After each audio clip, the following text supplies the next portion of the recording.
Assalamualaikum warahmatullahi wabarakatuh. Kami dari Universitas Negeri Makassar, Fakultas Ekonomi, dari Program Studi Pendidikan Ekonomi Angkatan 2022. Sebelumnya, perkenalkan saya atas nama Sri Murliana dan rekan saya yang bernama Tiara. Kami di sini akan mempresentasikan hasil tugas proyek kami sebelumnya yang bermateri dengan eksternalitas lingkungan. Pengertian eksternalitas. Sebenarnya apa sih pengertian eksternalitas itu?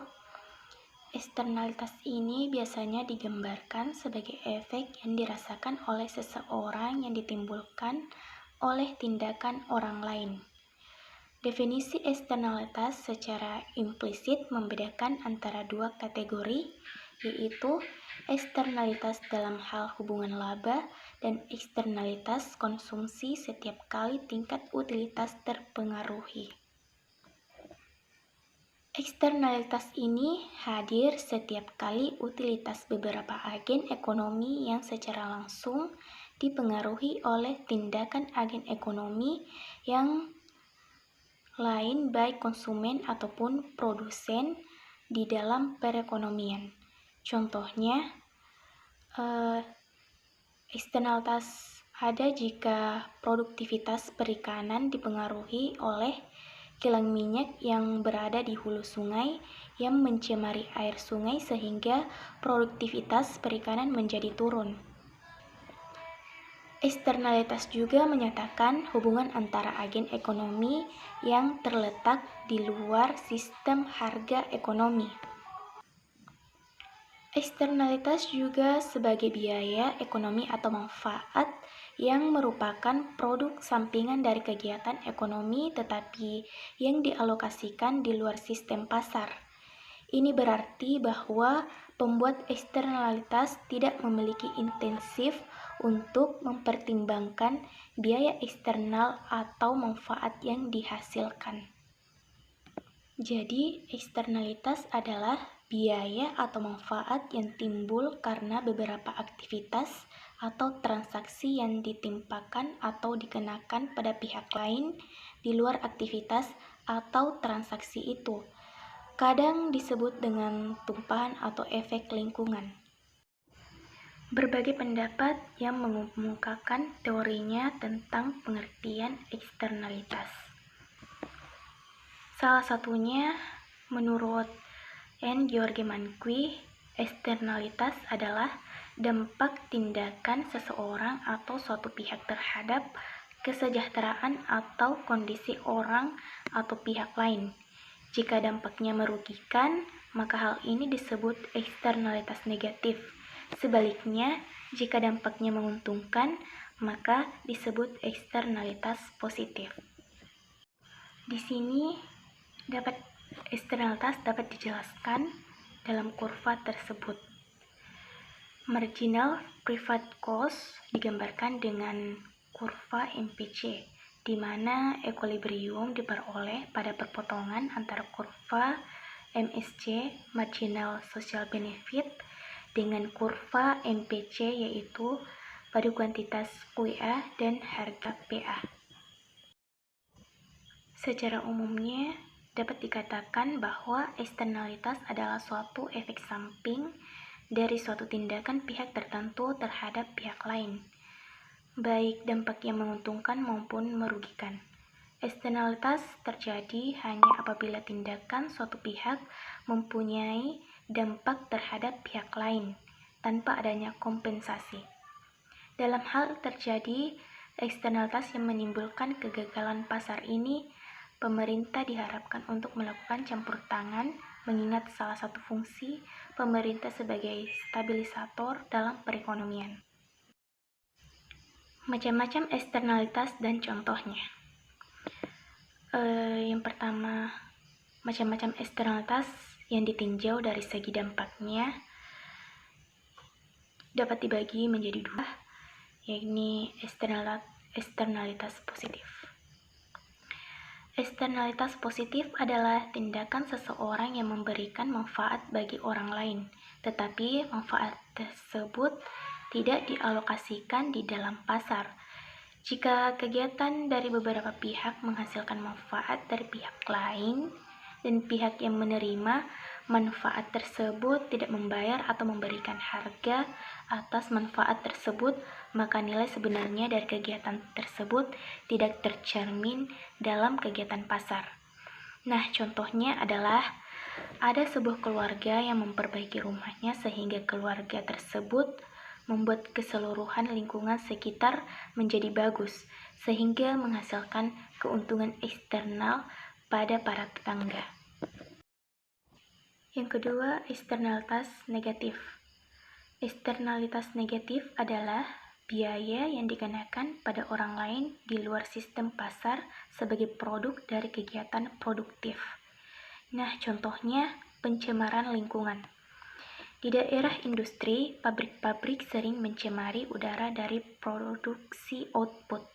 Misalnya, orang-orang di sekitarnya harus menderita konsekuensi negatif dari udara yang tercemar meskipun mereka tidak ada hubungannya dengan memproduksi polusi. Eksternalitas jika ditinjau dari segi pihak-pihak yang melakukan dan pihak yang menerima akibat dari eksternalitas dapat dibagi menjadi 4. Yang pertama, eksternalitas produsen terhadap produsen. Eksternalitas ini terjadi ketika output dan input yang digunakan oleh suatu perusahaan mempengaruhi output dan input yang digunakan oleh perusahaan lain. Contohnya, eksternalitas produsen terhadap produsen adalah produksi output perusahaan hulu sungai mencemari air di hilir sungai sehingga menghancurkan sumber daya perikanan dan mempengaruhi industri perikanan. Yang kedua, eksternalitas produsen terhadap konsumen. Dalam kasus eksternalitas ini terjadi ketika fungsi utilitas konsumen tergantung pada output dari produsen. Jenis eksternalitas ini terjadi dalam kasus polusi suara oleh pesawat udara dan efek dari emisi pabrik. Contohnya, suatu pabrik yang mengeluarkan asap proses produksinya akan menyebabkan polusi udara. Udara kotor tersebut akan dihirup oleh masyarakat yang bertempat tinggal di sekitar pabrik. Hal ini menyebabkan utilitas masyarakat tersebut untuk tinggal di sekitar pabrik menjadi turun karena pabrik tidak memberikan ganti rugi apapun kepada masyarakat. Yang ketiga, eksternalitas konsumen terhadap produsen. Eksternalitas konsumen terhadap produsen meliputi efek dari kegiatan konsumen terhadap output perusahaan. Contohnya, ketika ibu-ibu mencuci baju di sungai menggunakan deterjen, pasti sisa air deterjennya itu dibuang ke dalam sungai. Hal ini bisa menyebabkan polusi sungai sehingga misalnya ada pabrik es yang sangat bergantung pada air sungai untuk menjalankan produksinya, tentu sangat dirugikan karena dia harus mengeluarkan dana untuk membersihkan air sungai yang sudah tercemar air deterjen.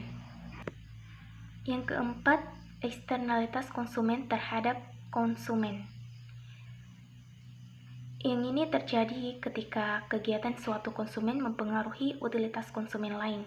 Contohnya, orang yang mengendarai motor dapat menyebabkan orang di sekitarnya menjadi sesak nafas, begitu juga dengan orang yang merokok yang akan mengganggu orang-orang yang ada di sekitarnya. Jenis-jenis eksternalitas yang lainnya. Yang pertama, eksternalitas uang atau pecuniary externalities. Menurut Dagupta dan Perez, eksternalitas berupa uang merujuk pada pengaruh produksi atau utilitas pada pihak ketiga karena perubahan permintaan. Eksternalitas negatif berupa uang dapat terjadi ketika peningkatan produksi suatu industri menyebabkan peningkatan harga input yang digunakan oleh industri lain. Eksternalitas berupa uang juga mempengaruhi penawaran pasar dan kondisi permintaan. Yang intinya, eksternalitas uang hanya mempengaruhi harga tanpa mempengaruhi kemungkinan teknis terhadap produksi atau konsumsi. Yang kedua, eksternalitas teknikal atau technical externalities. Eksternalitas teknikal mengacu pada efek di mana fungsi produksi atau fungsi utilitas terpengaruh. Eksternalitas teknikal mengacu pada eksternalitas yang secara langsung mempengaruhi produksi perusahaan dalam fungsi utilitas individu.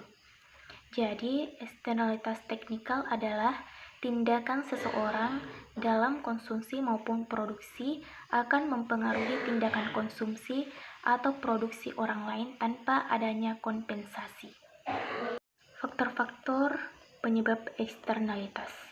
Yang pertama, keberadaan barang publik. Karena sifat barang publik yang tidak eksklusif dan merupakan konsumsi umum, keadaan seperti ini akhirnya cenderung mengakibatkan berkurangnya intensif atau rangsangan untuk memberikan kontribusi terhadap penyediaan dan pengelolaan barang publik. Kalaupun ada kontribusi, maka sumbangan itu tidaklah cukup untuk membiayai penyediaan barang publik yang efisien, karena masyarakat cenderung memberikan nilai yang lebih rendah dari yang seharusnya. Yang kedua, sumber daya bersama. Keberadaan sumber daya bersama atau akses terbuka terhadap sumber daya tertentu ini tidak jauh berbeda dengan keberadaan barang publik di atas. Sumber-sumber daya milik bersama sama halnya dengan barang-barang publik, tidak eksklusif. Sumber-sumber daya ini bagi siapa saja yang ingin memanfaatkannya dengan cuma-cuma. Namun, tidak seperti barang publik, sumber daya milik bersama memiliki sifat bersaing. Jadi, keberadaan sumber daya milik bersama ini, pemerintah juga perlu mempertimbangkan seberapa banyak pemanfaatan yang efisien. Contohnya klasik tentang bagaimana eksternalitas terjadi pada kasus sumber daya bersama. Yang ketiga, ketidaksempurnaan pasar. Masalah lingkungan bisa juga terjadi ketika salah satu partisipan di dalam suatu tukar-menukar hak-hak kepemilikan mampu mempengaruhi hasil yang terjadi. Hal ini bisa terjadi pada pasar yang tidak sempurna, seperti pada kasus monopoli. Yang keempat, kegagalan pemerintah adalah sumber ketidakefisiensian dan eksternalitas tidak saja diakibatkan oleh kegagalan pasar, tetapi juga karena kegagalan pemerintah. Kegagalan pemerintah banyak diakibatkan utarikan kepentingan pemerintah sendiri atau kelompok tertentu yang tidak mendorong efisiensi. Kelompok tertentu ini memanfaatkan pemerintah untuk mencari keuntungan melalui proses politik. Solusi pihak swasta terhadap eksternalitas ada dua. Satu, solusi pihak swasta. Dalam prakteknya, bukan hanya pemerintah saja yang perlu dan dapat mengatasi eksternalitas, melainkan juga pihak-pihak non-pemerintah, baik itu pribadi atau kelompok, maupun perusahaan atau organisasi kemasyarakatan. Dua, teorema Coase.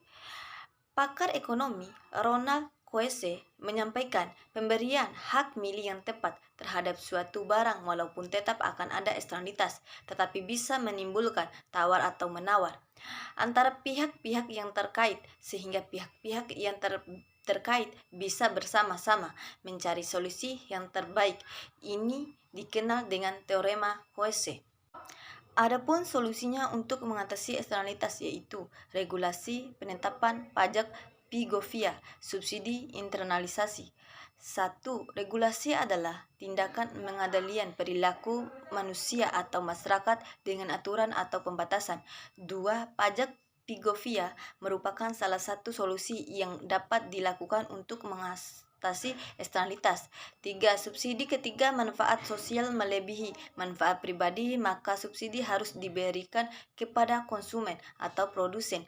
4. Internalisasi mengatasi eksternalitas sehingga biaya privat dengan biaya sosialnya. Kebijakan yang berkaitan dengan eksternalitas lingkungan. Teori mengenai eksternalitas negatif merupakan dasar dari ilmu ekonomi lingkungan. Berikut secara garis besar akan dijelaskan kebijakan yang berkenaan dengan eksternalitas. Pada saat terjadi eksternalitas, Pemerintah dan swasta dapat menyusun solusi untuk masalah tersebut. Sumber eksternalitas. Sumber dari eksternalitas adalah ketiadaan hak milik, property right, yaitu kesempatan sosial yang menentukan kepemilikan, penggunaan dan pembagian faktor produksi, serta barang dan jasa. Hak milik tidak ada saat eksternalitas timbul. Tidak ada seorang pun yang memiliki udara, sungai, dan laut. Pada saat tidak adanya hak milik, maka tidak ada jaminan sebuah perusahaan swasta beroperasi pada tingkat yang efisien.